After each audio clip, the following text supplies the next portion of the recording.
يعني انا حطيت سان سكرين النهارده، المفروض اعيد كل قد ايه؟ ساعتين. كل ساعتين. طب فرضا ان انا بعرق كتير، احط ولا ما احطش تاني؟ هستنى الساعتين؟ لا ما ينفعش تستنى الساعتين. او انا نزلت الميه، ما ينفعش تستنى الساعتين. فالمفروض كل قد ايه؟ من 40. في بعض هتلاقي مكتوب عليه ووتر ريزيستنت. ووتر ريزيستنت يعني ضد الميه. طب ووتر ريزيستنت ده يعني كل 40 دقيقه لازم تعمل ايه؟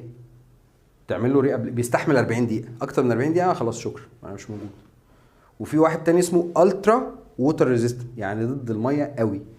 فضد الميه قوي. دقيقة في المية ولا 40 دقيقة؟ لا الميه دي كده كده شكرا يعني دي حاجه تانية.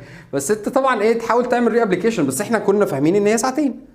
لا في تفاصيل تانية. انت المفروض كل 40 دقيقه او 80 دقيقه على حسب هو ووتر ريزيستنت ولا الترا ووتر ريزيستنت. لا الترا بتبقى 80 دقيقه، يعني حوالي ساعه ونص او اقل من ساعه وتلت. لو ووتر ريزيستنت بس يبقى كل 40 دقيقه. لو انت بتعرق جامد، طبعا العرق خلاص ايه هيشيل كل حاجه، فبالتالي لازم تعمل ري ابلكيشن.